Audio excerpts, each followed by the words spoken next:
Okay, we'll go ahead and get started with the introductions, and then as more people sign in, they can get to the actual content.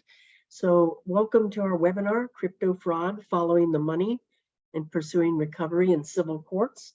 I'm your moderator, I'm Judy Miller. I'm a managing director here at ERM Protect Cybersecurity Solutions. We're a full service cybersecurity and cryptocurrency investigations company here in Miami, Florida. As billed, today's webinar will discuss how to go after crypto fraudsters by locating illicit funds and then pursuing recovery in the civil courts. The session will last about 90 minutes with time at the end to answer your questions. So please remember to send your questions in through the chat, and I'll ask each of the speakers at the end to address them. We've organized this webinar into 3 sections that logically follow one after another, based on our experience working together as a team handling multi-million-dollar cryptocurrency fraud cases.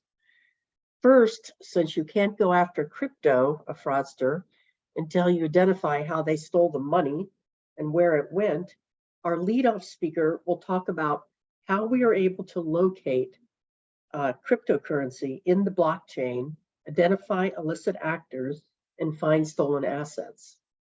This will include a brief live crypto tracing example. Next, you will learn about how some civil litigators are trying to use the courts to recover funds, a difficult but emerging area of law that hopefully will give some relief to the overwhelming number of victims experiencing crypto fraud today. And last, you will learn critical steps investigators can take to help attorneys put together their cases using tactics and techniques that assist their civil actions, but also potentially make it easier to pursue criminal prosecution. Our speakers today are Colin Connors, a cryptocurrency and cybersecurity investigator working for ERM Protect here in Miami. Colin analyzes transactions between wallets to locate stolen funds and identify the real-world entities behind them. He has worked on multi-million-dollar crypto fraud schemes.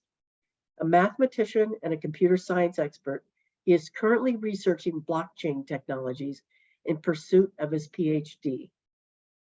Bob Appleton is a partner at Olshan, Frome & Wolski in New York City, focused on anti-corruption compliance, government investigations, global asset trading, crypto fraud, insider trading, and whistleblower investigations. Prior to private practice, he spent 13 years as a federal prosecutor, and prior to that, he led the UN's Anti-Corruption Government Task Force, served as special counsel to the independent inquiry into the Iraq oil for food scandal, and directed global investigations at the Geneva-based Global Fund. And finally, Ren McRen is president of TrustStorm Solutions. That is a Washington, D.C.-based investigations firm providing investigative, litigation, and forensic accounting services to government and corporate clients. A former FBI supervisory special agent, Ren leads a team of former FBI agents, former prosecutors, and forensic accountants in investigations of complex financial schemes, criminal conspiracy, and corporate misconduct. An important housekeeping note here for Florida Bar members. This course is approved by the Florida Bar for 2.0 general credits and 2.0 technology credits. To claim the credits, sign into the member portal at the Florida Bar site and provide course number 2301660N. You may be able to claim credits in other jurisdictions. However, compliance with their rules are your responsibility. To claim CLEs in some jurisdictions, including New York, you will need a certificate of completion and proof of continuous attendance. As such, during the webinar, I will be giving out codes at 2 intervals, which you should notate as proof of continuous attendance, and I'll give you further instructions on how to claim CLEs in New York at the end of the presentation. With that, I'm going to now turn it over to Colin to take it from here. Thank you, Judy. Good afternoon. I'm Colin Connors, a cryptocurrency investigator with ERM Protect.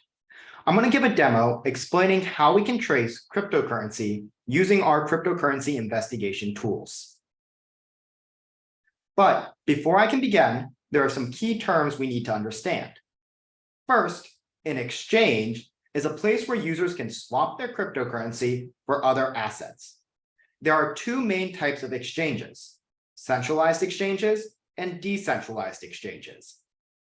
Centralized exchanges, such as Coinbase or Binance, allow users to exchange their cryptocurrency for fiat currency, such as US dollars. These exchanges collect identifying information on customers, commonly referred to as Know Your Customer, or KYC, data, and they also manage user accounts. We can think of centralized exchanges as being analogous to banks in traditional finance. In contrast, a decentralized exchange allows users to swap one cryptocurrency for another. These exchanges are run in a decentralized manner. Often, they are not managed by any entity, but rather are just code. We can think of decentralized exchanges as automated currency exchange kiosks you might find in the international terminal at an airport. Unlike centralized exchanges, decentralized exchanges do not collect KYC information. Even if they did, generally there is no entity law enforcement could subpoena to obtain that KYC information. However, decentralized exchanges often do not allow users to swap cryptocurrency for fiat currency. Thus, users cannot use decentralized exchanges as a final off-ramp in a crypto scheme. A wallet holds cryptocurrency for a user. In a wallet, I can hold multiple types of cryptocurrency, such as Bitcoin and Ethereum. We can think of a wallet like an account that a user has at a bank. Inside a wallet, the user can have multiple addresses. We can think of the addresses as different types of accounts a user has at a bank. For example, a user might have a checkings account and a savings account, both connected to the same user account at the bank. Similarly, in cryptocurrency, users will have multiple addresses within one wallet. Each wallet is secured with a private key. This is a secret password that allows a user to access a wallet. Unlike a regular bank, where there are safeguards if your password is stolen, if a hacker steals your private key, they have stolen your cryptocurrency, and there is no way to undo that loss. Cryptocurrency investigations are an important tool because cryptocurrency adaptation and cryptocurrency crime is growing. Despite the market downturn, illicit transaction volume rose for the second consecutive year in 2022, hitting an all-time high of $20.6 billion. Note from the slide that nearly half of the illicit transactions are attributed to stolen funds and crypto scams. Other illicit activity includes ransomware attacks, bypassing sanctions, token fraud, and money laundering. So why is cryptocurrency so popular with criminals, and how can we use tools to try and catch them? In the crypto world, anyone can create their own wallet or account without registering with an exchange that collects Know Your Customer information. This means that any user can trade without revealing their identity. Likewise, there is no central bank to stop fraudulent transactions. For example, many traditional banks will step in and try to stop transactions that are being sent to known criminals. But in cryptocurrency, once a transaction is proposed, there is no way to stop it. As a result, criminals use cryptocurrency to facilitate ransomware, trade on the dark web, and fund other illicit activities. Fortunately for investigators, unlike bank transactions, cryptocurrency transactions are public and can be traced. Also, fortunately for investigators, there are many things criminals cannot buy with crypto, so they need to convert their money back into fiat currency, or real money. To make this exchange, criminals typically need to transact with a party that requires KYC information. So, if an investigator such as myself can track malicious cryptocurrency transactions through the blockchain to a service with KYC, they can issue a subpoena and learn the identity of the malicious actor. Cryptocurrency investigators such as myself can track and trace cryptocurrency transactions to exchanges, allowing police or civil attorneys to issue subpoenas to learn the identity of the criminal. Our next speakers will talk in more detail on how we can target the off-ramps after they have been identified. Now that we know some of the key terminology, we can look at how we can trace cryptocurrency. Unlike in traditional finance, every transaction made with cryptocurrency is public. Whenever a new transaction is made, it is written on a public list accessible by anyone. For example, if Judy sent Ren Bitcoin, everyone in the world could see that transaction. Here we can see some examples of these public transactions in the Ethereum and Bitcoin blockchains, two very popular cryptocurrencies. We can see the sending address, the receiving address, and how much was sent in the transaction.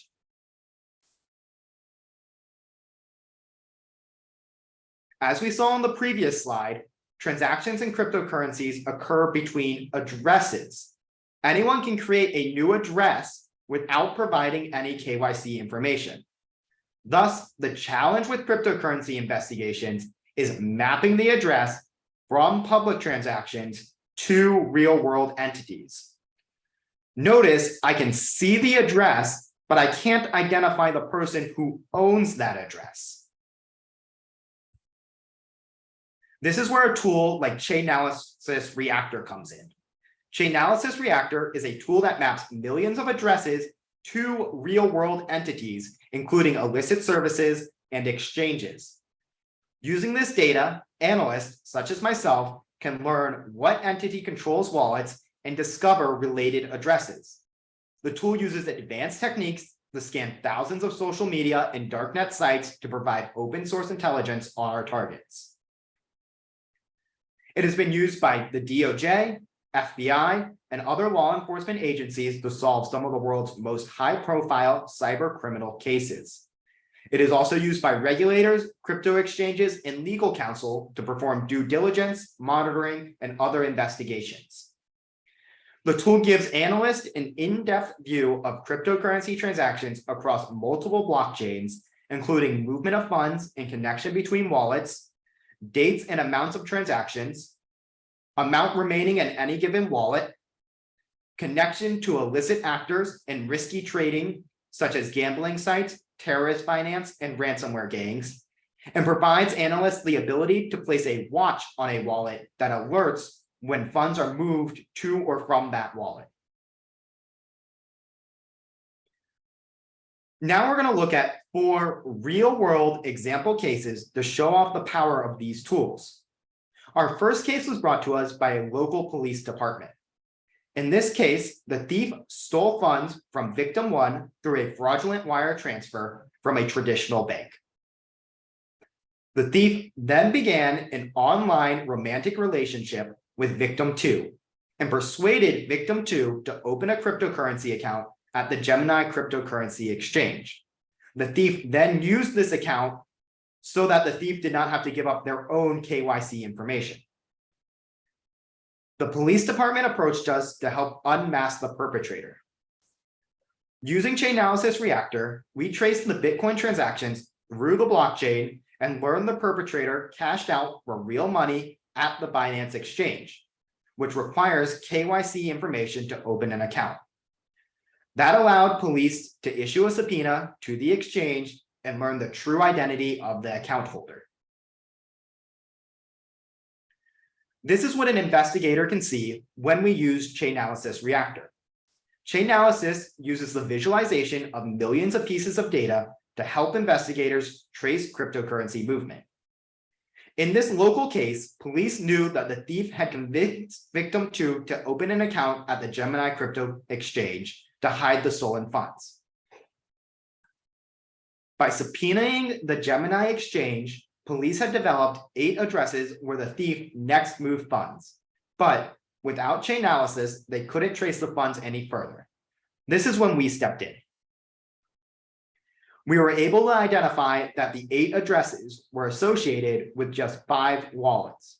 Remember, like a user account at a bank, a wallet can contain multiple addresses.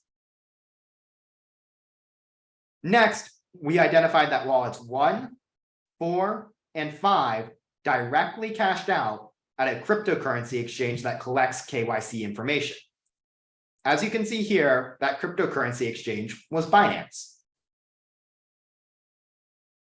We can then see that wallets 2 and 3 indirectly sent funds to Binance.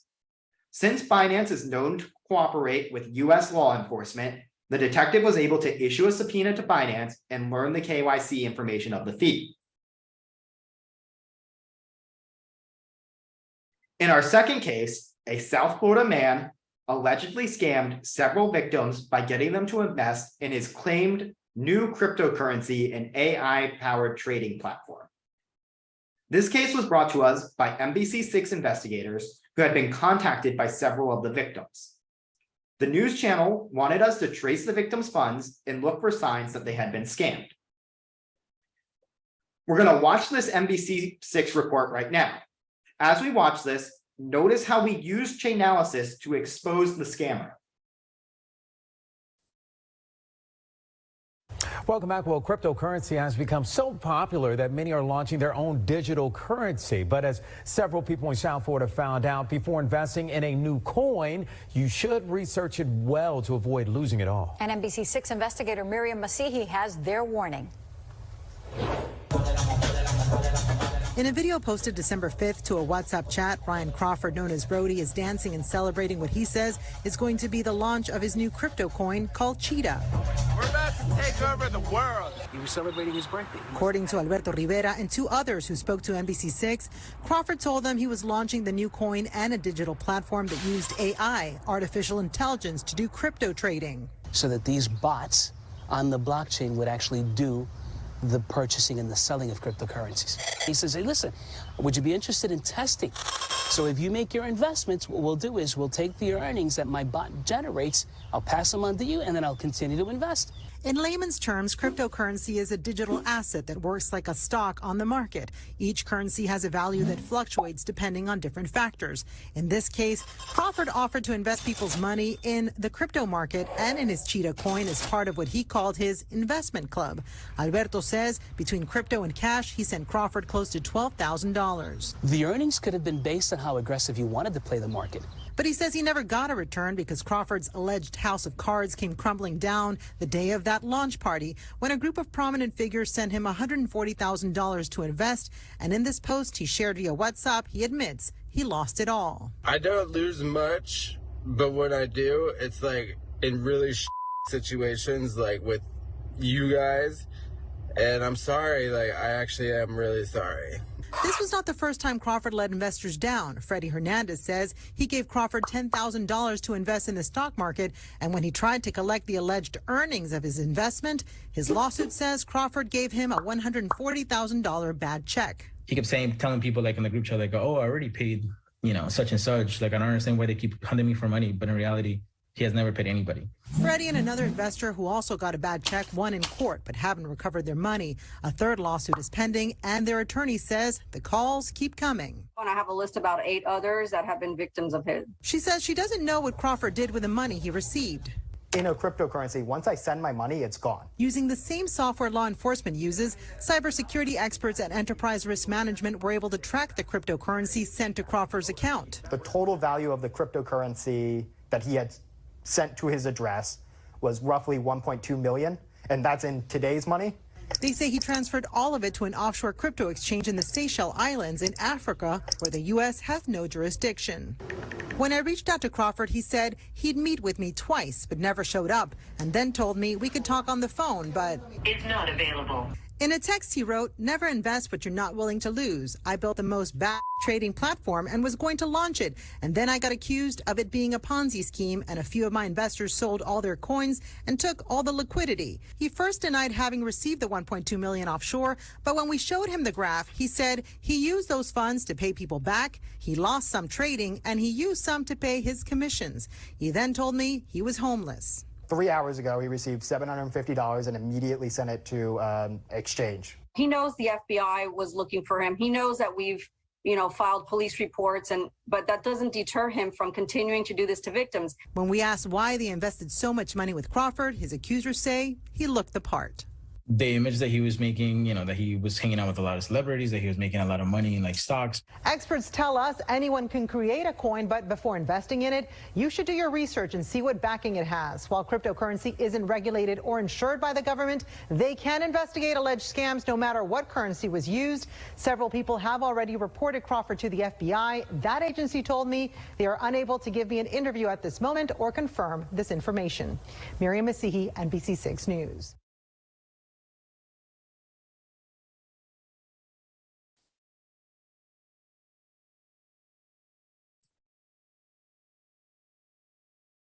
Recently, that scammer was indicted and arrested by the FBI. Our next case is an example of a pig butchering scam. In this scam, the fraudster creates a fake personality trying to get close to the victim. Eventually, the scammer persuades the victim to invest in cryptocurrency. The scammer walks the victim through the steps to buy crypto. The scammer then gets the victim to send funds to an address controlled by the scammer. In this case, the scammer told the victim that the address was a trading platform that would make them a lot of money. After the victim sends their funds, the scammer lies about the returns on investment, making it seem as if the victim is making a lot of money. Finally, when the victim wants to withdraw their funds, the scammer will continually make up a fee that must be paid before withdrawal. To start this case, the victim provided us with a list of transactions between themselves at centralized exchanges and the addresses that the scammer told them were part of the trading platform. Our analysts determined that 2 suspect addresses were likely part of the scammer's trading platform network. To simplify this view, we're going to call all 5 of these addresses together the trading platform. Next, we found that accounts at centralized exchanges where the trading platform had deposited funds. We can see that we found accounts at Coinbase and at Binance, both of which are known to comply with US law enforcement. Finally, we look for accounts at exchanges that were only 1 hop away from the trading platform. We identified several such accounts at reputable exchanges. Based on our analysis, we were able to provide the client with a detailed report of where their cryptocurrency went, as well as spreadsheets necessary for law enforcement to issue subpoenas to these exchanges. In our final case, we will look at the infamous Colonial Pipeline ransomware attack, which caused gas shortages throughout the United States. As you might remember, the FBI was able to recover funds with the help of Chainalysis. Before we look at the live demo, let's look at a roadmap of what happened. First, Colonial Pipeline deposited $4 million in the Gemini crypto exchange to facilitate the ransomware payment. As demanded, the ransom was paid to hackers at the address 15JF. Using Chainalysis, the FBI identified one other address in the same wallet as the address used by the hackers. From here, the FBI followed the funds to the DarkSide ransomware gang and then to the DarkSide ransomware admin. The FBI then saw that a majority of the Bitcoin was sent to the illicit actor Incent. Using unknown means, the FBI was able to get Incent to send funds to an address secretly controlled by the FBI, allowing them to recover funds. This is a vast simplification of this case. However, we will now do a brief live demo looking at how the FBI actually used Chainalysis Reactor for this case.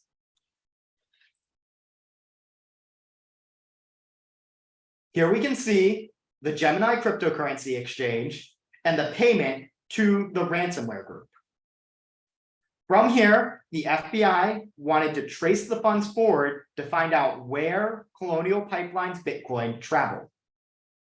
Using Chainalysis, we can use automated trace through to follow the funds forward, and we find the 1DT address that we had noted previously. Again, we can continue to trace the funds forward from this address. Here we can see all of the counterparties, all of the other entities that this address traded with.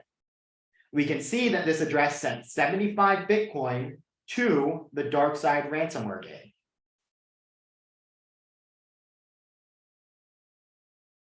Again, we can follow the funds forward from this DarkSide ransomware gang.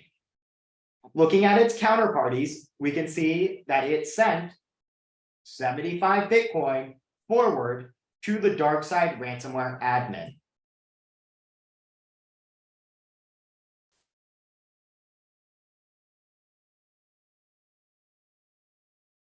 Continuing to follow the funds forward, we can look at the sending exposure wheel, which tells us what entities the DarkSide ransomware admin group was sending funds to. Here we can see the largest slice of this pie is illicit actors. We can get more data and see that most of the DarkSide's illicit funds were sent to the Incent group. Again, we can continue to follow the funds forward from Incent. Looking at Incent, we can see all of their transactions. Here we can see in their final transaction that they had sent funds to this BC1QQ address, which is the address controlled by the FBI.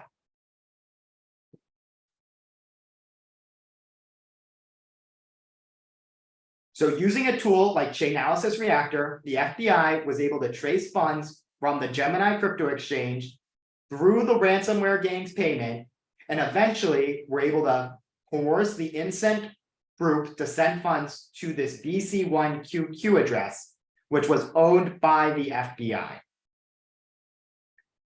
Our next speaker is going to talk more about how we can trace cryptocurrency, or how we can pursue off-ramps after we've traced the cryptocurrency.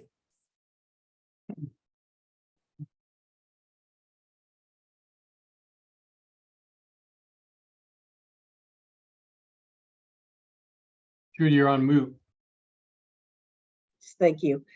Thank you, Colin. I'm going to turn it over to Bob. Bob is going to talk about pursuing crypto scammers in the civil courts. This is a bit of a new frontier with several cases now working their way through the courts. As a reminder, please send your questions in the chat and we will get to those at the end. Bob, take it away. Thank you very much, Judy. Good afternoon, everybody. Honored and welcome to be here. Obviously, that's quite a lot of information to digest and quite a great presentation from Colin. So what do? Now you see the complexity of these cases. Also, as you can tell from Colin's presentation, these are international, mostly international matters that cross multiple jurisdictions, which pose additional challenges beyond the fact that the transfers, the crypto transfers are, as Colin said, irreversible. Unlike a bank, if you have a fraudulent wire, if you act within 48 hours, you're possibly able to recoup the stolen or defrauded funds. In crypto, once they're transferred, which can happen in a nanosecond, they're gone. You can't reverse that transaction. So what we're going to, as Judy says, this is somewhat of an evolving area, and one in which there have been some successes. So one thing is obvious is that, as Colin pointed out, the losses here are substantial, especially with the pig butchering type scams. We're getting at least 10 referrals a week from victims, and the amounts of money that have been lost is truly staggering. Many of these scams are being perpetrated by foreign-based organizations, very sophisticated organizations that are using trading platforms that make the transactions that Colin was describing, the fictitious or the transactions for what they claim to be an appreciation and a gain are really well authentic looking, but they're completely fake, utterly and completely fictitious.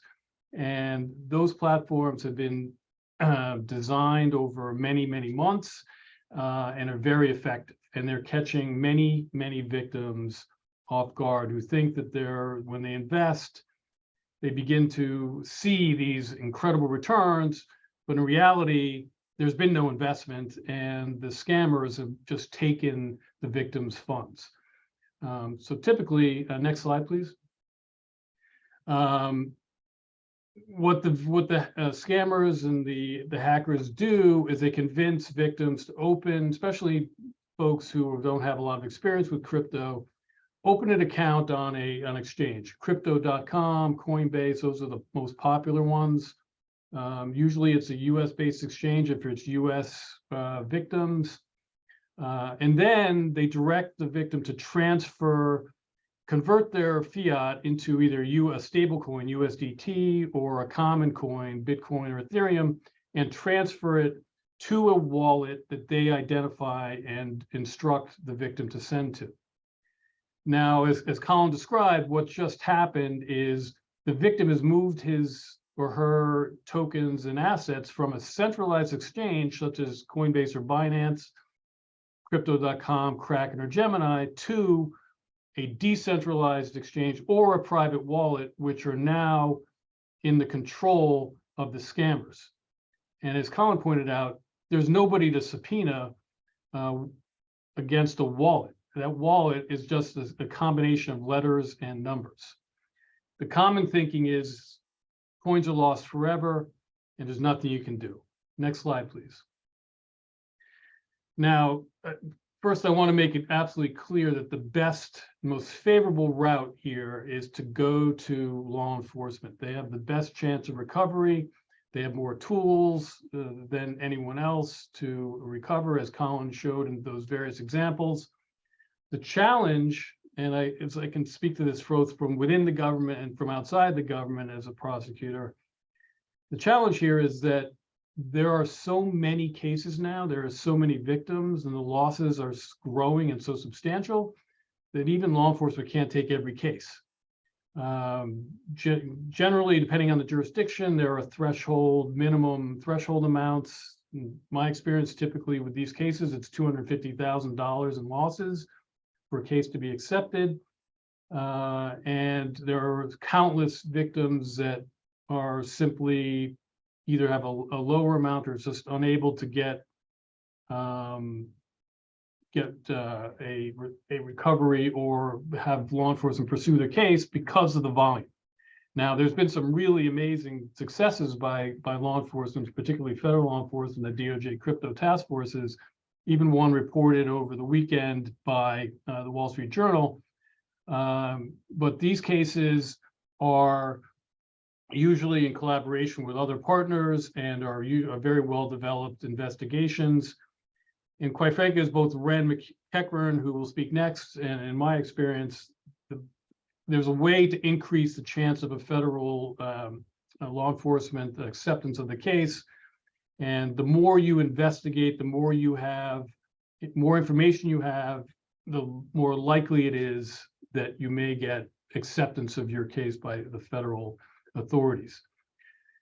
Many victims have gone to local authorities, and not to disparage local law enforcement by any stretch, but often they're overwhelmed and don't have the tools and the capabilities, the access to the chain analysis tool to investigate these cases properly and thoroughly.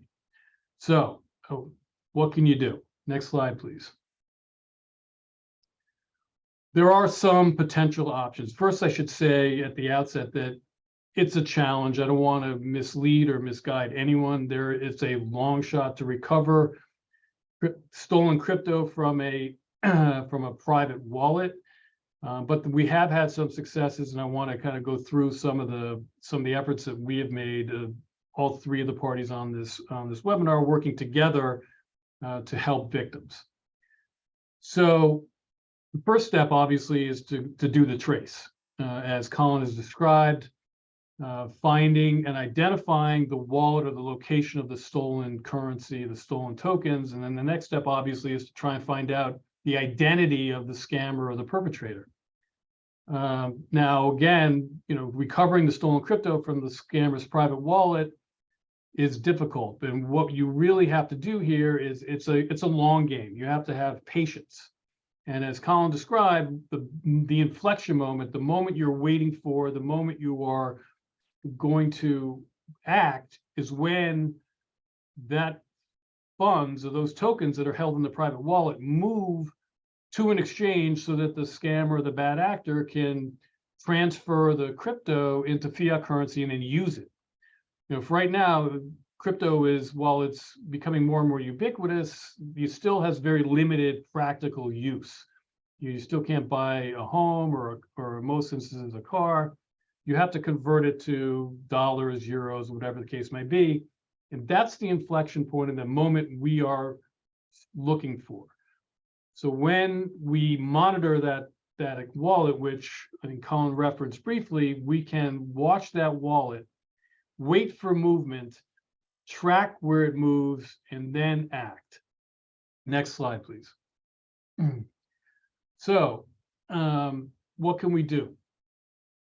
Well, one of the things that can be done is when you have the tokens or the assets move to an exchange, as Colin has indicated, both the US and even foreign exchanges have been responsive to not only law enforcement subpoenas, but civil subpoenas as well. Next slide, please. So what can we do? We can go and get, first and foremost, we can go and get the KYC, the Know Your Customer information from the exchange. You can either send a demand letter to the exchange asking for it, saying you represent a victim, you've been victimized, you had an account at that exchange, and request and require them to produce that information. If that doesn't work, we then pursue it through compulsory means. One of the ways, at least in New York, you can do it, and in other cases, is there's an avenue or a procedural mechanism for pre-lawsuit discovery, a 3209 order you can get from the court to require the exchange to turn over not only the KYC, which is the name, the address of the account holder, but you also can get other information that the exchange will collect, which is the transaction IDs that can identify the actual transactions from the wallet, the target address, the IP address of the computer or of the account holder who used and communicated with that exchange and who transacted with that exchange account. You can also, in some cases, get email and WhatsApp, telephone, cell telephone records. So once you have that, you're obviously in a much better position now to do something about it. One of the things you can do is use the civil discovery, civil court processes. You can seek a TRO against that exchange account. You can seek a preliminary injunction to freeze that account and keep the coins from being moved. And you can then file a civil suit against that account and bring an action and recover your coins. Now, initially, what we'll do is bring a John Doe action and issue subpoenas until we have the name or the identity of the bad actor, and then use these other means to freeze and obtain wallets. Now, this is very, nascent. This is all kind of emerging, but there have been some successes in this area. There's been in other jurisdictions have had some substantial successes. There was a case in the UK called LMN versus Bitflyer. The Supreme Court, the High Court of the UK, granted the plaintiff victim's motion and gave the plaintiff victim orders against rival cryptocurrency exchanges outside the United Kingdom to get the information from the transactions where the original bad actors had moved the coins from the original exchange to another external exchange, and those orders were issued against extraterritorial exchanges. So this area of the law is moving, it is developing. There are some very positive developments, and we're hoping that similar courts in the US will follow suit and take similar steps to recover or gain information and help recover the funds. As indicated prior, even non-US exchanges are honoring, some of them at least, are honoring both law enforcement and civil subpoenas, including Binance, which Colin alluded to, which is a Dubai-based exchange offshore of the US. But many of the exchanges see the regulatory environment shifting, want to be compliant, and are worried about losing their business. So there's an effort to comply. One of the other developments is both inside of law enforcement and outside is a compiling of bad wallet addresses, meaning the addresses that are being used to facilitate these frauds. And so the wallets are now being collected in some kind of organized fashion. And one of the things that we'll do for client victims is we will alert exchanges to those wallets. So if there's a movement of any account to a bad wallet, that we would be notified, and they would, more importantly, they would be notified and realize that this is a bad wallet. Unfortunately, we've had numerous victims, including ones even last week, who opened an account. The exchange happened to be Crypto.com, and it sent funds or tokens out to a bad wallet, and the exchange didn't pick it up, didn't halt the exchange, didn't halt the transfer or the transaction, and the tokens went. So hopefully, with efforts both in and outside of law enforcement, exchanges are going to be a little more careful with the transactions. And this is a type of lawsuit, which I'll get to in a minute, about some victims pursuing against not only the bad actor, but the exchanges for allowing their coins and their tokens to be moved to a corrupt or bad wallet. Next slide, please. So what is the landscape? What are victims doing in this space now? So we described the kind of the suit or the wait and see or the patient game with the victims that are watching the wallets, the private wallets with their tokens, the stolen tokens in them. And we have both all the folks on this call have a couple of cases right now where we're watching. We see the stolen funds, we see the fraudulent transactions, and we see the wallets holding those stolen tokens, and we are waiting for that movement. So that's part of that wait and see kind of civil, private cause of action. There are a couple of other avenues or types of relief that victims are pursuing. One is there's a class actions that are pending against exchanges brought by victims who have brought cases against the exchanges for improper compliance, for failure to halt or sufficiently identify these fraudulent scams and the transfers that are leaving the exchanges to go with victim tokens to private wallets. So that's one set of cases that are moving for the courts. There's actually two cases right now before the Supreme Court in the US where Coinbase is attempting to move those cases from the courts back to arbitration, because there's a clause in the user agreement with Coinbase that they have an arbitration clause in that agreement, which is now being challenged by the victims in those cases, and those cases are pending. The other like big group of cases are these SIM swap fraud cases where the fraudsters, the bad actors, actually get a hold of the victim's cell phone, swap out the SIM for a SIM that they control. And then once you have the control of the cell phone, you have control of the victim's entire, all the apps, the crypto apps that are on the phone. Most crypto is held even in private on an app on a cell phone, and it can be moved very easily once there's a SIM swap. So there's a group of cases against T-Mobile and other carriers for allowing that to occur. Those cases are working their way through the federal courts in the U.S. And then there's also the restitution in criminal cases. If your case is picked up by law enforcement, the Victim Witness Protection Act is a very powerful tool which allows district judges essentially to issue restitution orders, making victims whole and being recognized in the criminal case. Another feature that Coinbase is adding is $1 million worth of protection, added protection to account holders when they open a Coinbase, a new account holder opening a Coinbase account. And would highly recommend anyone who's opening Coinbase accounts to achieve or take advantage of that process. So I know this has been a lot of ground to cover very quickly. The long and short of it, the bottom line is this is a very challenging situation, very challenging environment. There is certainly no guarantees.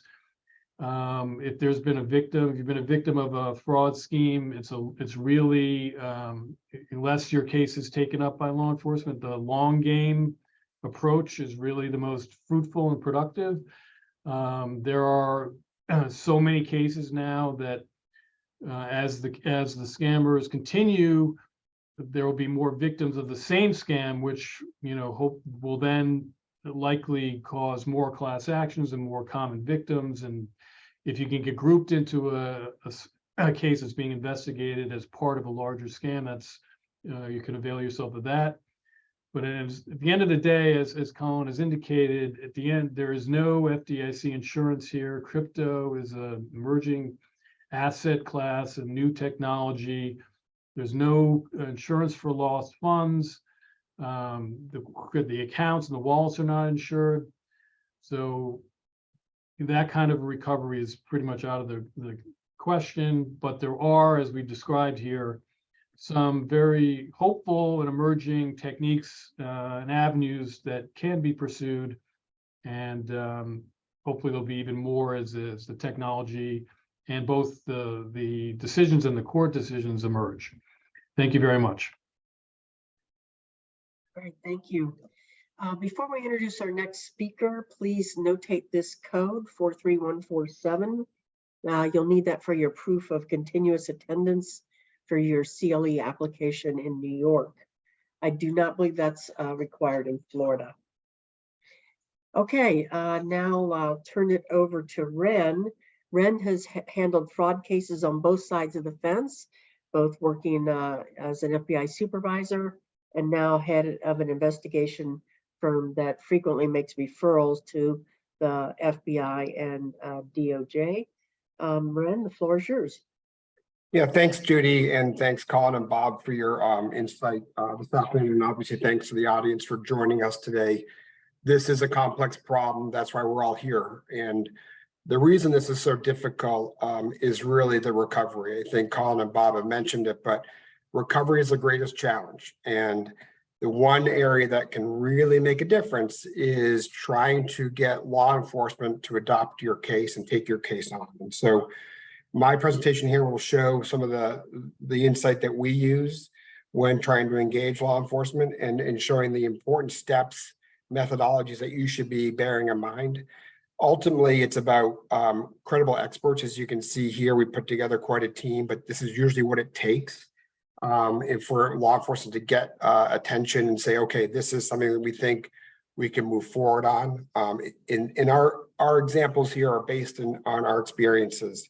We as a team have successfully referred and continue to work with law enforcement on crypto cases. And so this isn't just a concept, this is actually done in practice with this team here. So we think it's quite useful, and that's why we want to share the information. Next slide. So one thing that's really quite important, I think people tend to gloss over, is understanding what you have, right? These cases are complex. It's often chaotic trying to figure out who has jurisdiction, where is it all going, where is the cryptocurrency going.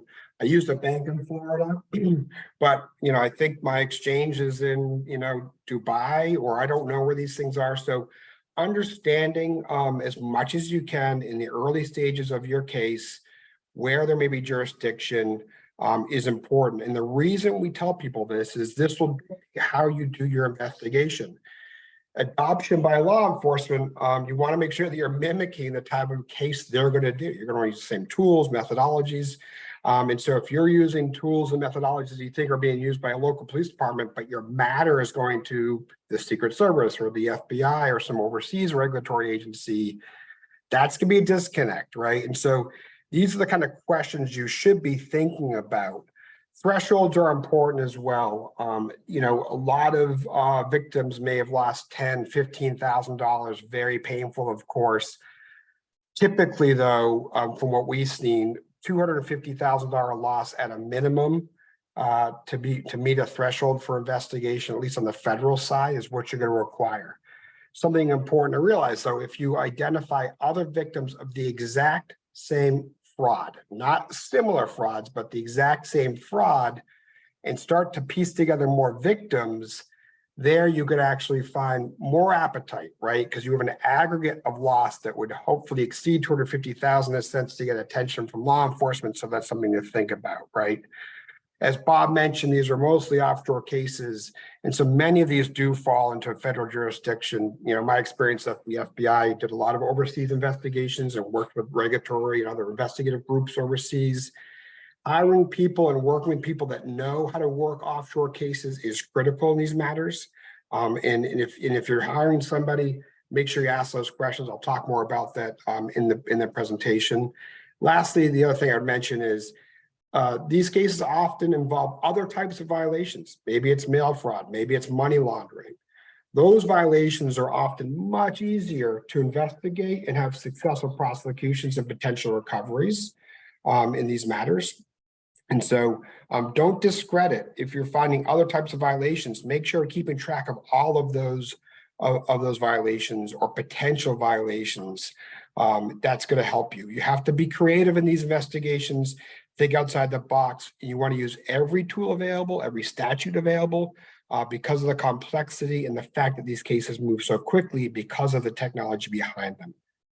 Next slide, please. One of the things I mentioned a little bit is finding connectivity to identified schemes. Again, often these are not one-off cases, right? Most of the victims that we work with are victims of a scheme where there's multiple victims, right? And in this case, it's often hard, though, to find out who are the other victims, right? Where are the other victims located? In some cases, you'll talk to a victim and maybe they brought in a family member, maybe they referred a colleague, right? Ask those questions when talking to your victim. Who else did you refer to? Who else gave money? Ask those questions. Remember, the victims are often embarrassed. They're not going to want to say it up front. Ask those questions so you can identify more victims, right, in your own investigation, and then go to other places, right? Go open source, go government press releases. There was a press release just April 3rd in the DOJ regarding $112 million seizure, crypto investment scheme investigation, and they were looking for other victims, right? That's important. That's an opportunity. Maybe your victim falls into that pool, and so you want to find out and reach out, right? There's lots of good information out there. You are doing yourself a disservice and your client a disservice if you're not trying to find those other cases that are out there. As you can see, often the press will grab a hold of these cases, as I showed a couple examples here. Look for those, do those searches. The key here is The fraud has to be exactly the same. It has to be, we think there's the same bad actors. It can't just be, oh yeah, it's a pig butchering scheme, it must be the same one. Each pig butchering scheme is a little different, has different bad actors generally. And so you want to make sure that, in the sense that you see the same wallet IDs being used, the same fictitious emails are being used, right? The same bad actor names are being used. Then you start to realize, okay, yeah, this victim is of the same fraud by the same bad actors. Again, showing a collective group of victims is going to really help your case. And remember, each victim's gonna have different amounts of evidence, right? Every little detail matters, right? We want to collectively look at everything. If you're gonna understand this investigation, one victim may have a key email, the other victim may have a key phone number, the other victim may have a key wallet address or exchange or hash. All of those things matter. And so you want to make sure you're collecting every little piece of information to understand those, right? Next slide, please. All right, techniques, technology, and pitfalls. A lot of this, I think, is going to be common sense for people who do investigations or the law firms are involved in these things. But if you're going to do an investigation, assume from the very beginning that it's got to be done as good and perfectly as you can to meet the thresholds of what the potential law enforcement referral could be, right? You want to make sure you are documenting every step of your investigation, that the tools that you're using are going to be admissible in court, right? And that the experts that you're using have experience with things like testifying. Are they really an expert? Ask those questions. If you're dealing with potential fake documents, we had a case recently where someone had a fake Interpol document. Okay, interesting, right? How do we know it's fake? How do we know it's real, right? What are you using to confirm the veracity of your evidence? How are you collecting it? Are you meeting normal threshold requirements under federal evidence collections in some sense, depending on where you think the case is going, is critically important. The other thing I want to highlight here is also there's a lot of free tracing technologies for blockchain and helping on crypto. And then there's the ones, as Colin outlined, around like Chainalysis and others.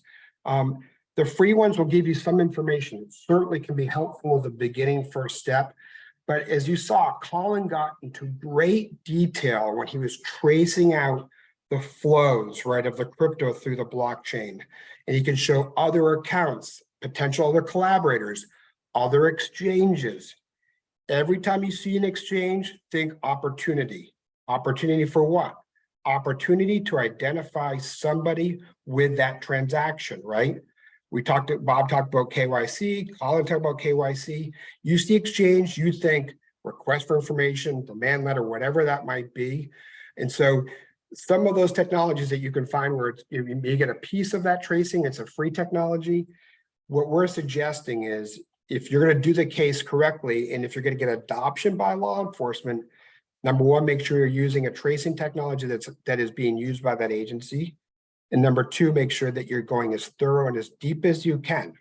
Remember, you cannot provide an investigation for the government. They're going to do an independent investigation, but whatever information you provide them can accelerate and act as leads for their cases and show them where to hunt successfully. Again, they have to do their own case, but if you're using the same tools, methodologies, they're much more likely to say, okay, this makes sense because I've done it the way we would have done it, right? They're using the tools that we would have used. Oh, I can see looking at the tracing that Colin did using Chainalysis. Well, we use Chainalysis. Let's see if we can replicate, right, that tracing exercise to come up with the same outcome, right? They give us hypotheses, let's prove it out, right? That's very common practice. And those type of level, that deep level of thorough investigation, saying, look, we use experts, we use great technologies. We made sure everything about our case has been verified throughout that process, and we've used really good chain of custody. That will help you as far as adoption by law enforcement. Next slide, please. Open source information. You'd be amazed what you can find out there that will help your case. Just because you think you've identified the person or the subjects, the bad actors that have done this, that have committed the fraud, that's not going to be good enough, right? You've got to understand that there's the difference between intelligence that you collect or rumor that you hear Or someone on some blog said it's going to be that this guy's responsible. You need a lot more than that, obviously. And so understanding the value of intelligence, yes, hunting in good areas, right? Being specific in where you go. But then when you go overseas, that gets a little bit more difficult, right? And then getting certified evidence, right? I said these are often offshore cases. How do we get, evidence that we can say is certified from overseas? Like, how do we get the right amount of veracity of the information that we want to show, both maybe in a civil case, or if we want to, again, look for adoption, say, look, here are the documents we have, and these are certified. This is where we got them. These are how we know these are real documents. There's also some very good firms out there that do due diligence around the globe. They're pulling corporate records, business records, real estate records, open source media. All of that information combined collectively can help you understand that this is truly our bad actor. This is our subject. These are our subjects, right? And understanding the shell companies they're using. These are the companies they used before and after it was in crypto, when they may be off-ramp, and I'll talk about that in a minute. And then also understanding other avenues for looking for connectivity to networks, criminal networks, money laundering networks. Money laundering networks, I always make a distinction. Money launderers will work with any criminal network depending on the percentages, right? You may have a money launderer guy who does narco.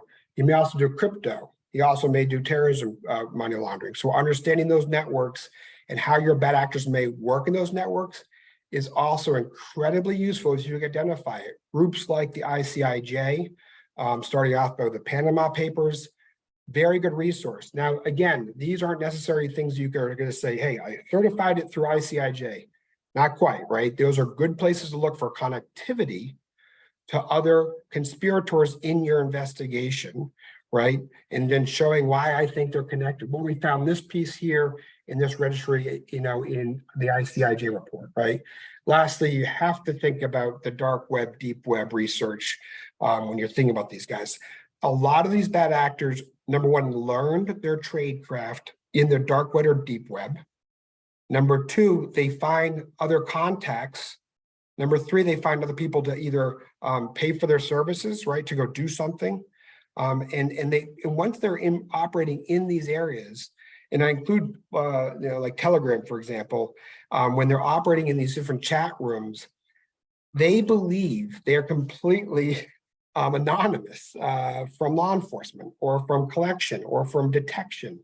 And they often talk quite openly about things they've done, people they've scammed, what the latest they're using, what wallets they're using, what exchanges are using, right? We also saw recently, of course, the Discord app and how, even though it's a gaming app for younger people, anything could be on there, and checking all of these places, doing searches for your subjects or your bad actors, or maybe your victim's name. Hey, I want to look at my victim name and see if they're talking about a massive fraud they just committed against my client.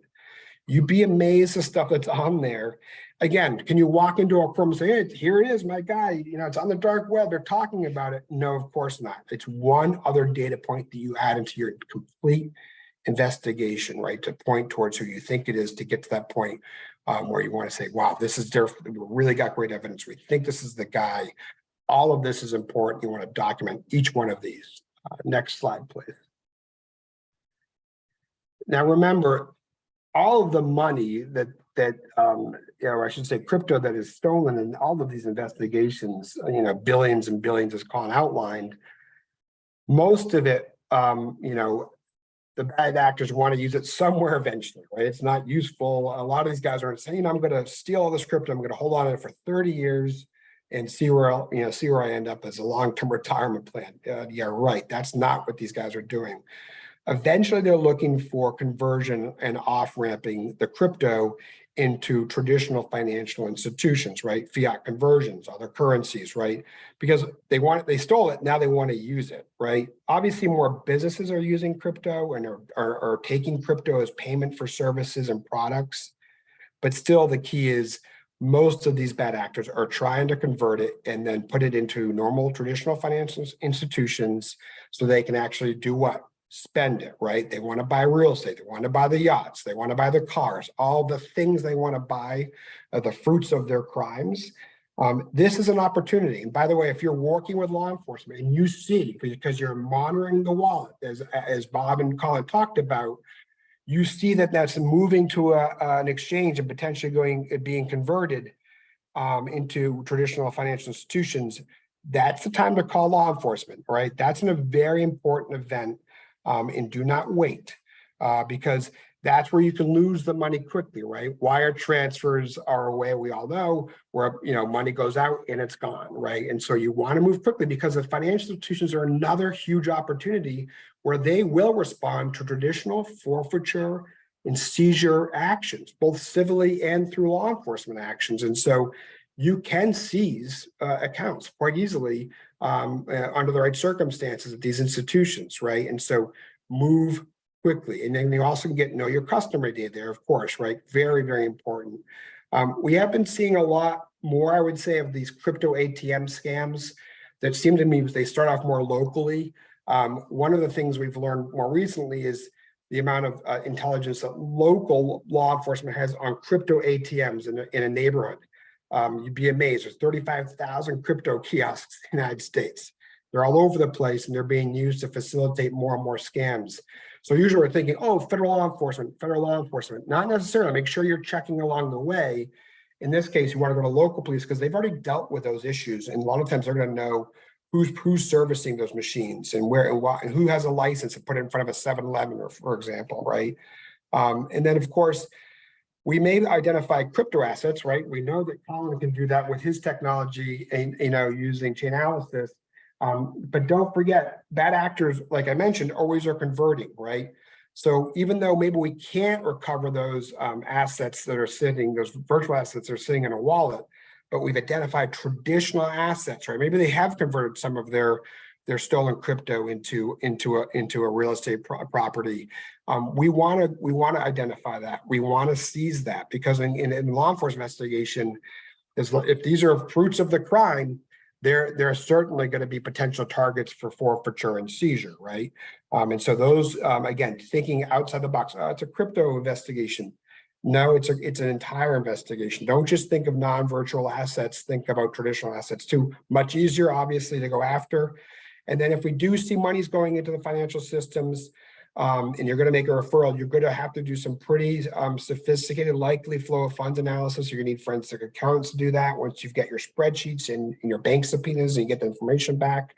Again, this will all help you to do forfeiture recovery, what I would call the more traditional sense, right? Last slide.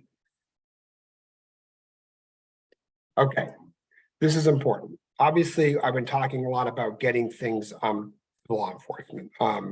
Number one, if you take nothing away from my presentation, your fraud should be entered into IC3. This is, it's run by the FBI, but they work with everybody on this. This is the best way to be on the radar with law enforcement so that if your bad actors, your scheme is identified somewhere else by others, that you can be contacted and say, hey, guess what, Judy, we found your crypto by this other part of the investigation. But if you do not put it into IC3, no one's going to know to contact you as a victim. And when you put it into IC3, give detail, as much detail as you can, transaction hashes, bank account information, names, contact information. If you suspect you have names of scammers, put it in there. You can also update IC3. Please do that. Obviously, when you're referring even beyond IC3 directly to law enforcement, you may have a chance to have a phone call with a detective or a special agent. Get right to the details. This is what the case is. This is what the loss is, right? Be succinct. This is what the evidence. This is how I know my evidence is verified. Here are my known subjects. This is why I know they're my known subjects. You may only have 2 minutes to pitch an agent or a detective. Be succinct, get right to it. Avoid conspiracies. The fastest way to lose interest from law enforcement, if you say I had this great conspiracy idea of where it all came from, and it's backed by no evidence, you are going to lose their attention, and they're not going to think you're providing something real. Lastly, unfortunately, once you provide information, you're not going to be getting an update, most likely, right? It's a one-way street. Like, oh, the FBI didn't get back to me. They're almost never going to get back to you. It doesn't mean they're not working your case. They're busy. They've got lots of things to do, but please, please, please realize it doesn't mean they're not working. They just have limited resources. Also, if there's updates important, be the squeaky wheel and let them know what the update is. But bottom line, these techniques are based on our experience. We work with law enforcement. We have cases now with law enforcement, and these are important avenues to take if you want to be successful in an adoption of a case. So thank you. Great, thank you so much, Ren. Before we get to questions, I wanted to repeat the CLE information one final time. In Florida, go to the bar website and cite case number 230155ON. And next slide. For New York, send me an email, jmiller@ERM Protect, with both codes given during today's presentation. I can send you a certificate of attendance. I think they require some written materials, which will be the PowerPoint, and proof that an attorney in good standing was a presenter. Bob's going to provide me with that, and hopefully that will be you'll be able to get the credits in New York. Next slide. Give me 60 seconds here just before we go to questions to briefly thank the firms that sponsored today's webinar and provide a little insight into their services. Here at ERM Protect, in addition to investigating cryptocurrency fraud, we are a cybersecurity firm. We've been in business for 25 years. We do penetration testing, IT compliance assessment, digital forensics for both data breaches and for litigation. We offer a security awareness training product. We do PCI compliance audits, that's payment card industry compliance. We also investigate credit card breaches, and we do comprehensive IP security assessments. Next slide. Bob's firm is a full service law firm. Thank you. Based in New York City. It's been ranked at the top shareholder activist firm in the country by several prominent publications. The firm represents financial firms, companies, and individuals in regulatory matters and conducts internal investigations for companies facing allegations of financial misconduct. Bob leads the firm's white collar group and the asset recovery practice, and you can see his contact information there. And finally, next slide. Ren's firm specializes in complex financial crime, including bribery, securities fraud, FCPA violations, crypto fraud, and money laundering. And as you could hear from his presentation, he's got quite a bit of experience. Next slide. This is the final number you need for your CLEs. It's 63132. Please notate this code. And now we'll move on to questions. This one's to Bob. Bob, what courts have you used, state or federal? Who's your defendant? And can you give an example of the cause of action?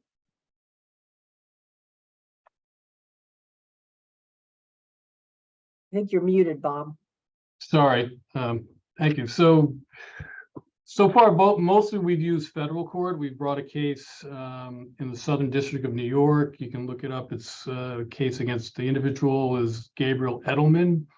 That's one case we brought. We've also brought cases in bankruptcy court in the various crypto bankruptcies. One thing that's often overlooked is you actually can bring an adversary action in bankruptcy. It's being done in FTX, Celsius, Three Arrows, BlockFi, all of those Chapter 11 bankruptcies. Individual victims, creditors can bring actions within the bankruptcy process. And all those cases are pending in the Southern District of New York. So there are good examples. As I indicated, there are procedural provisions that allow for pre-discovery, pre-suit discovery upon court order. So, but our experience so far has been federal court and bankruptcy court. Okay, I guess this would go to, let's start with Colin, and Ren, you might want to weigh in as well. What are some of the mechanisms bad actors use to fake trading gains? Colin and Yeah, Randy? that's a good question.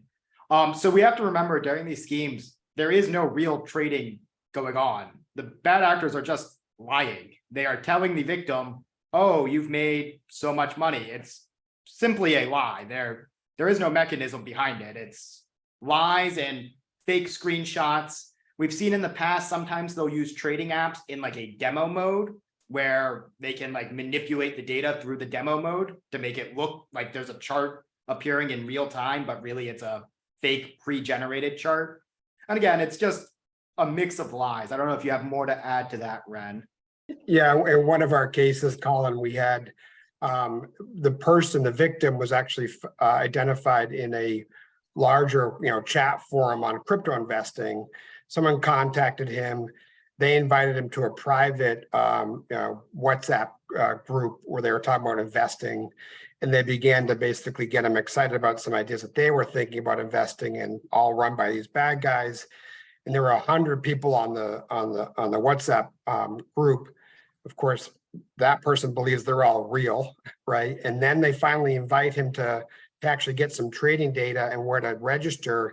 He then, in this case, registered to a website they provided that almost mimicked perfectly a legitimate exchange, right? You have to be so careful. So he thought he was registering a legitimate exchange. He registers and then he, starts his trading based on alerts from the daily alerts from the WhatsApp group about, hey, you should trade on this, you should trade on that. And they're actually using legitimate algorithms to provide illegitimate trading data. And so every day, this individual is seeing false trading data. It's just an electronic version of a typical Ponzi scheme, even like in Madoff, where remember, Madoff never made a single investment.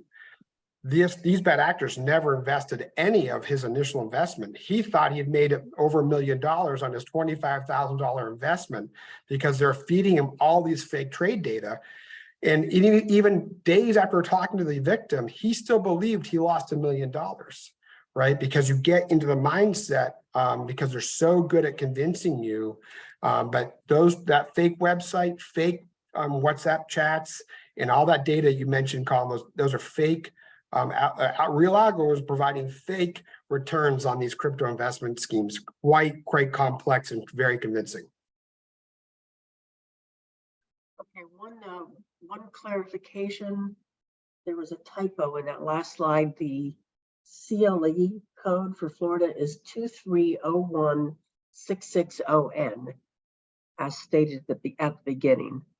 It's I think this one's got the wrong number on it actually. It's 2301660N. If you have any issues, just email me, jmiller@ERMProtect. The one we gave at the beginning, Colin, is the right one. So this is a good question for Colin. Are there tools other than Chainalysis that crypto investigators should consider? Are there any that are complementary or reliable alternatives to Chainalysis? Yeah, that's a great question. There are other tools out there. So for example, you saw in my slides, I had screenshots from some of the free blockchain tracing tools. So there's plenty of free blockchain tracing tools out there. There's other tools like Chainalysis that try to collect that data and provide like that graphical result. So there's lots of tools out there for investigators to use. Chainalysis is one of the most popular ones, and it's the ones that is often used by DOJ, FBI. So that's the tool that we use at ERMProtect, but there are other tools available. Okay, this one's for Bob. Bob, what is the current state of litigation of civil cases seeking recovery for crypto fraud losses? So, as I think I indicated during the presentation, this is a very emerging nascent space. Most of the cases are virtually all of them are pending. There have been some successes that I've outlined through TROs, injunctions, court orders that are working their way through in the traditional way, but there have been recoveries. There's a case the UK, where multi-millions in crypto was recovered from a private wallet that moved to an exchange. There are other cases in which that's being employed. And the class action cases I described during the presentation against the exchanges for not being sufficiently vigilant in their controls and their compliance are moving their way through the courts. All of those cases continue to pend. And as I said, Coinbase took it to the Supreme Court to challenge the case and try and get it back to arbitration. So this is all very new emerging litigation in the civil context. Okay, and this one is for Ren. If multiple law enforcement agencies have potential jurisdiction, how do I determine the agency which is most likely to investigate my case? Yes, that's a good question, right? You know, there's so many agencies that do have some level of capability here. You know, number one, I would also look at if there's any, you know, depending on your scheme, I would go back and just do a search of the most recent, you know, for example, DOJ press releases and figure out at the bottom of every press release, they're going to talk about the investigative agency. You know, the most recent one that it came up, I was kind of mentioning it before on the $112 million seizure, they talk about who was supporting that case. In this case, it was the FBI. It's not going to always be the FBI. And so that's always helpful if you can identify kind of what kind of scheme you have and if you see other types of enforcement matters on that. If you're not sure, you know, then you want to kind of figure out where it's going. If it's going to be overseas, likely the FBI is going to be your best bet. HSI certainly has capabilities here. Secret Service has capabilities here, but also, you know, you can also shop it around, right? You can reach out to everybody if you want. What I would say though is if you are trying to get as many people to pay attention, right, which is often the case, right? People are desperate. They've been defrauded of a lot of money, so they're going to ask everybody to investigate. If you do have a conversation with the Secret Service, for example, please be upfront with them that you've also mentioned the case to other agencies. What you do not want to happen is have the Secret Service and then the FBI take out on a case and not be aware of each other, right? That's not a good day either. So you have to be transparent up front that you've spoken to others, let them deconflict. If they ask, well, who did you talk to at the FBI? Or who did you talk to the Secret Service? Or who did you talk to HSI? Or what local department are you working with? You'd like to talk to the detective. Make sure you provide that information that you're working with other law enforcement agencies. Very, very important. And if you happen to be using, you know, you start off using Chainalysis as just an easy example because we've talked about it so much, and you're trying to figure out what agency. Well, if you've done your whole thing through Chainalysis, then the FBI is an easy one because you know they use that technology, right? There are other technologies as we described.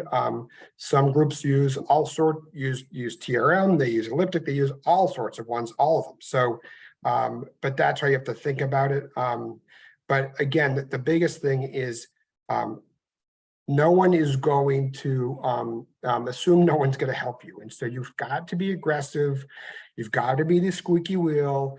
You've got to, you know, run everything down and do as much as you can to get someone's attention. But if you don't do it, if you don't put an IC3, as I mentioned, you know, you're wasting your time. At a minimum, IC3, very, very thorough. Please, please, please.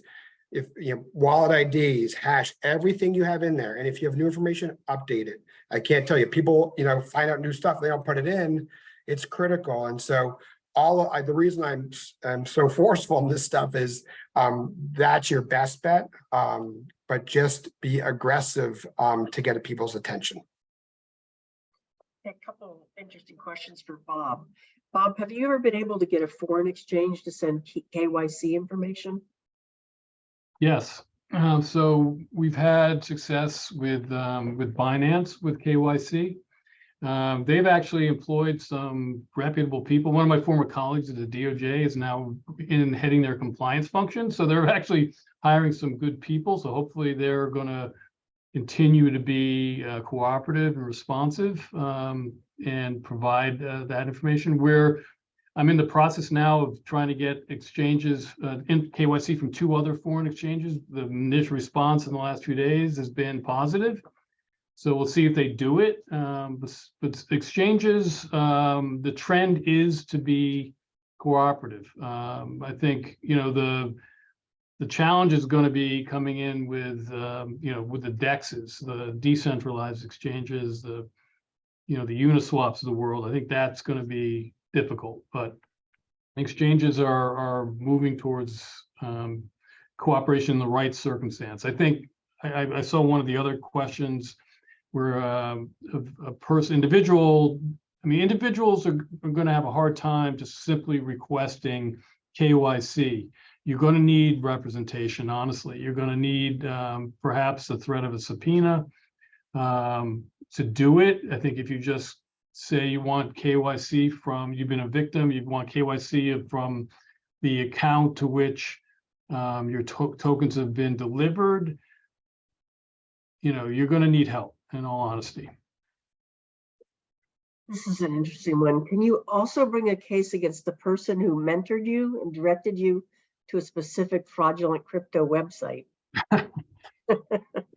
Well, that depends. It depends if they're a participant in the scheme. If they did it knowingly and intentionally, there's a theory of relief. If they did it by accident, they didn't understand and know that the source of the site they're referring you to was indeed fraudulent, then you're going to have a hard time bringing a case against that person. You're going to have to prove knowledge. And Colin, I have a question I think is being directed to you. It's how can AI be applied? Yeah, so in terms of tracing through cryptocurrency, there's lots of interesting computer science techniques that can be applied. So not just AI, but there's some very interesting graph theoretical approaches to take at it. But in general, right, AI is used to often classify things, right, to make predictions. And so it can be applied in terms of tracing funds forward and trying to cluster addresses. So when we see a network of related addresses, we can use AI or graph theoretical approaches to try to cluster those addresses together to help us identify what does the network of the bad actor look like. I haven't seen, there's not a lot out there right now of people using more general AI for this kind of analysis, but it certainly could be applied in the future. I would just also say that, Bob and I have been talking to some groups that also are using AI to look more at the behavioral indicators of dark and deep web actors, using AI to be more predicting of future behavior, right? With quite remarkable success, because as you know, with anything else with like AI, because we have so many proven transactions, in some cases thousands and hundreds of thousands and millions, you can start to also pick up on certain behavioral conduct that seems to prove itself out. It's always not 100% because we're talking about people, but pretty interesting capability when you're thinking about predictability from a criminal standpoint. I think we got 1 minute, so I'll just throw this out to the panel. Rather than chase the fraudulent actors and funds, how do you compel exchanges to improve their security measures? I think the SEC is trying to do that now through enforcement. I'll opine on this. I'll let Bob and Colin talk as well. But right now I think you're seeing the SEC coming out with a lot of enforcement, right? Very public enforcement on things like staking and other areas. And so I think a lot of this is going to come from pressure from groups like the SEC or other regulatory bodies, enforcement agencies like DOJ, bringing significant cases. And I think ultimately you probably will see at some point some legislation, at least here in the US by Congress, maybe more around the wallets, right? Where this is the hardest part to get into, but these are all my opinions. Yeah, I would note too that this is one of the theories that's being brought against some of the exchanges now, that they didn't have sufficient controls and proper compliance, and these bad wallets aren't being picked up. You get a recovery in one of those cases, that changes the landscape considerably. Some of these exchanges are claiming to be more vigilant, and I think with more and more pressure, more and more cases being brought, it's bound to compel them. And I think it's going to get to a point when there's more vigilant collection and dissemination of the bad wallets, but exchanges are going to have to do more diligence if it's that open and obvious, and they allow transactions to go through to these bad wallets. There's only a matter of time before there's a recovery, and then they're going to be forced to up their compliance game. Right. Well, that brings our session to an end. Thank you again to all the speakers, and thanks to all of you for attending. We hope you learned something today, and if you have any questions, you have our emails. We'll be sending out the PowerPoint. Thank you again.